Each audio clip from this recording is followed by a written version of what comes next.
Yeah, welcome back to my class again today. My channel is Religion, Science, and Technology, REST. What I'm trying to do is to get you to understand these three dimensions using programming languages. So what we are doing right now is learning Python, and we are almost rounding up learning Python. In the next two classes, we should be done. So what is it I want to teach you today? Socket programming.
All right. So this is what I want to teach you today. In all the classes we've been doing, we are learning Python, and Python is object-oriented program. Um, what we've been doing recently is about what? Trading, right? And Python has a module that it uses for trading. So in this class now, what I want to teach you is interprocess communication. You know, you have you have this, right? And then you have this. Now, this is a process. This is a process. Now you have thread. Let's just say threads inside this process. Now, when a thread is going to communicate with another thread, they are going to share a memory location because these threads are operating inside the process. I have told you in one of my classes that when you write a program, when you write a script and you store it in the hard drive, that is a program. When you execute that program for it to run, it is loaded into the memory. That is a process. So a process is an instance of what? Of a program. Now, there are people inside this process that are going to operate, and that is what you call thread. So these threads are going to carry out actions, right? And those are the tasks that the thread are going to perform. Now, Python has a module that allows for inter-thread communication. I have taught that in one of my classes. That module is what? Threading module. But this class I want to teach you today is what? Interprocess communication. So you want a process to communicate with another process. So this is another process. Now, both of them are going to communicate. So if it is thread, this is one thread inside this thread communicating with each other. That is in a process. Both are sharing the same memory space. But in terms of a process, this process has its own memory, this process has its own memory, and they have to communicate. Now, this communication takes two patterns. If these two are inside one machine, that requires a different process. But if both of them are in different machine, that is, you have this computer, you have another computer. So you have a process in this computer trying to communicate with a process in another computer. That is networking, right? Even this can also be considered as networking. This process, networking with this process. So how are they going to communicate? So I'm going to use a simple program to illustrate this. And that is what? A client-server communication. Practically, I'm going to demonstrate that, which is actually what you saw at the beginning of the video, right? So how that process was written is what I want to demonstrate on this board. So without wasting much time, let's get right in.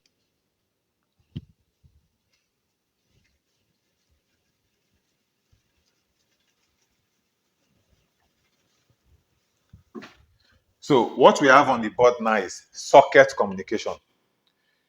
A very simple example of this is the socket in your house, the electrical socket in your house. You have the electrical socket that has the 3-hole plug waiting for you to insert your plug into it. So once that plug is inserted, the electricity that was already in that socket waiting for a load to be plugged into it will complete the circuit to be completed when you plug something there, and then if it is a TV set or a radio set, it will come on, right? That is socket. So that concept of the physical socket is what we want to demonstrate in programming. Socket programming. All right. Now, for for interprocess communication, Python does not use the threading module. What Python uses is what? The socket module. That is what Python uses.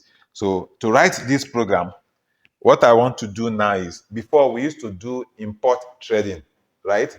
But in this case now we are going to import socket. So I will say import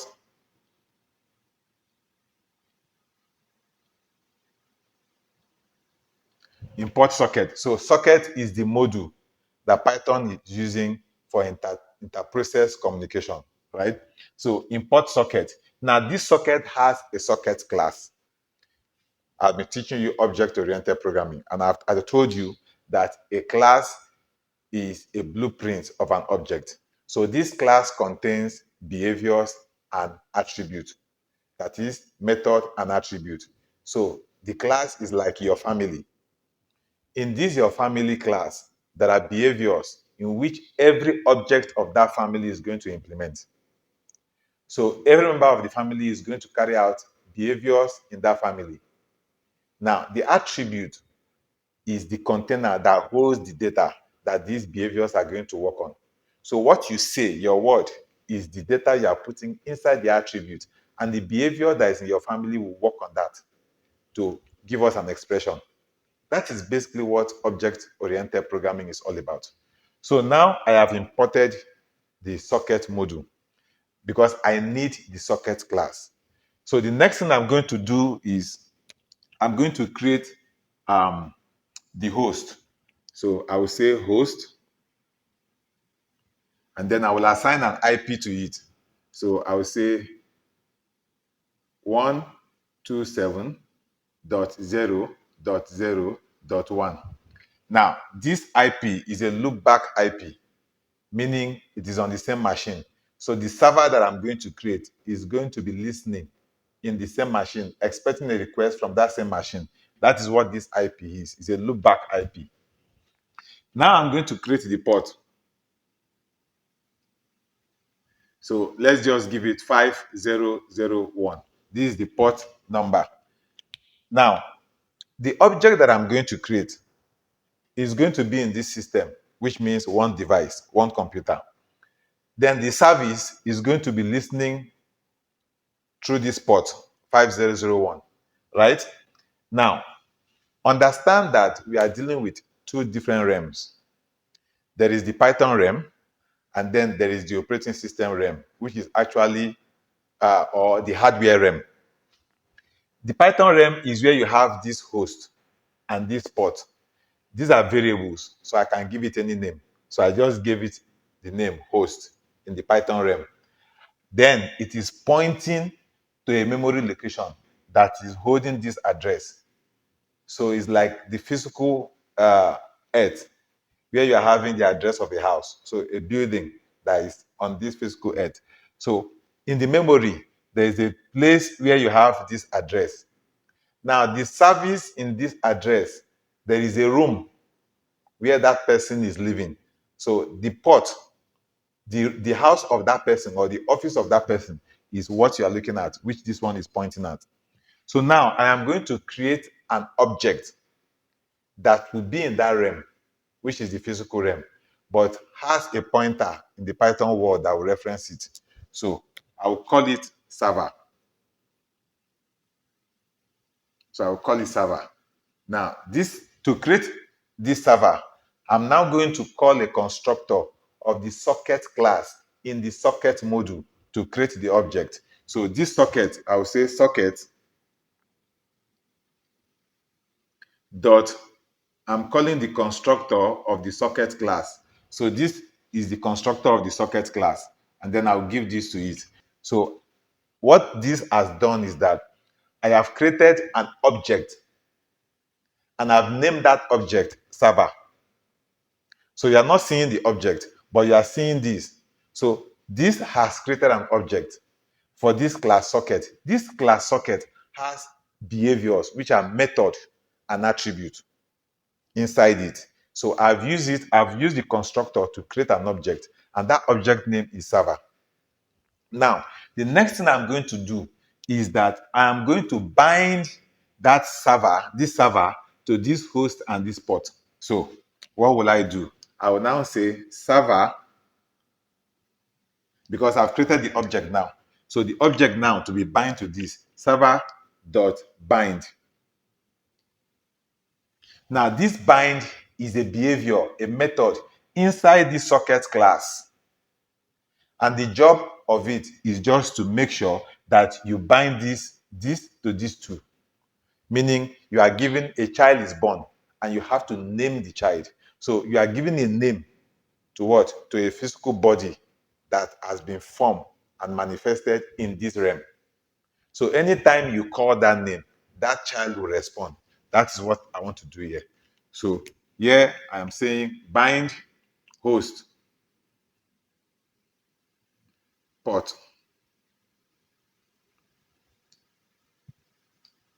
So we're actually going to do this because this is complete. So I'm putting these two parentheses. So now I am binding this to this. The next thing now is I am going to make this server to start listening to a request from a client. So I will say server dot listen. So this listen to is also a method inside this socket class. So I'm telling this server to now listen to any incoming request, and it's going to listen to an incoming request through what? This port 501. When the client sends a request to connect to this server, the server is going to call the accept method that is also in this socket class. That accept method will now create an object which is like saying this is the server, right? This is the client. Now, a request is going to come this way, and then this server is going to accept that request. So now, this is like an object that has now been created. So I will call this object connect. So this is a network. We have created a network between the client and the server. The client is making a request and the server is accepting that request. So a network has been created between the server and the client. So this establishment is what I'm going to call connect. So this object that has been established for this connection, I'm going to call it connect, right? And this connect is accepting this connection from a client, and this client also has an address. So to achieve that, I will now come here and I will say connect address, right? And I will say server dot accept. So this accept method has now created a connect object, has created an object for between the server and the client.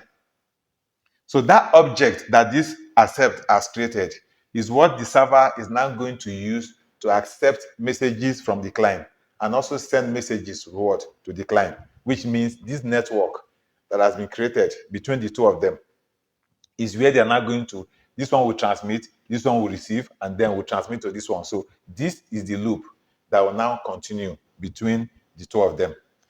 Now, having done that, the next thing I will do is I will now I want to print out a message on the screen stating that there is a connection that has been accepted from an address of this client. So to do that, I'll say print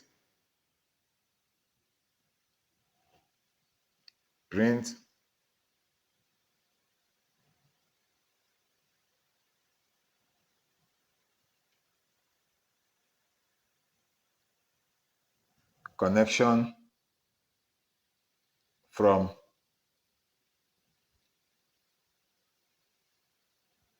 then I will move one space. I'll move a space here from, comma,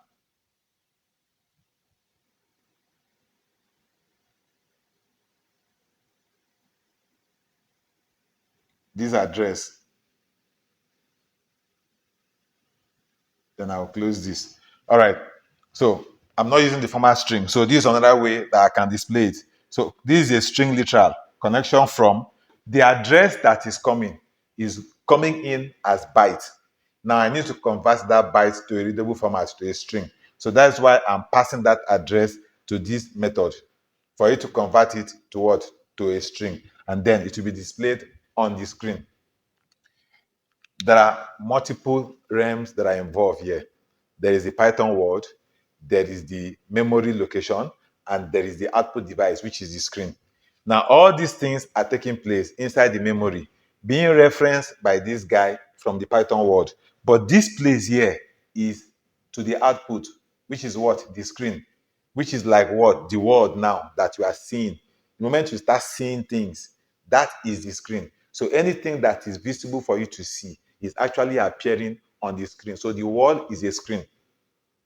I don't want this class to be too long, so I'm going to break this class down into maybe 4 videos because I really want you to understand this concept. This is probably where we are going to end learning Python. So I need you to really understand this concept. You have to watch the 4 classes for you to get a grip of it. So I'm going to take my time to explain each of the videos, right? So this is connection setup for the server. Now, you import the socket, you create the host, like I told you. So this means it is on the same device. So this is a loopback IP address on the same device. Now, this is the port in which the server is going to listen. Now, this is the server that you have created in the Python realm as a variable, which is a pointer. Now, in the memory, you have used this socket.socket. This is a socket class, which you have used to create an object that is going to be in the memory, but this server in the server world is going to reference it. Now, you are calling the bind method, which is inside this socket class, a behavior in this socket family, that the job of that person is to what? Bind this server to this. That means you are on the naming ceremony, you are naming the child. So anytime the child is called, we will know who you are referring to. Now the server is listening. So you are calling the listen method also from this socket class to listen to any incoming request. Now, when it is assumed that a client is trying to connect, which you've seen. Now, that client trying to connect, the server will now call the accept method. This accept method will create an object, which means this network is established this way. So this network is what I'm calling connect. So it will create an object with an address of the client and now decide that I want it to be displayed on the screen. So on the server side, you are going to see connection from, then the port, the IP address and the port number of that client will be displayed on the screen. So this is what you are going to see. And that is what you saw at the beginning of the class. In the next class, I'm now going to show you the communication task that this server and the client will perform, which will be here. That is what I'm going to write here. So that's what I'll show you in the next class. So after that class, then I will now show you the client part that is also trying to connect to this server. And then we will now see a practical demonstration, which is what you saw at the beginning of the video, of how the client and the server are what? Communicating. So till we see in the next class. Bye-bye.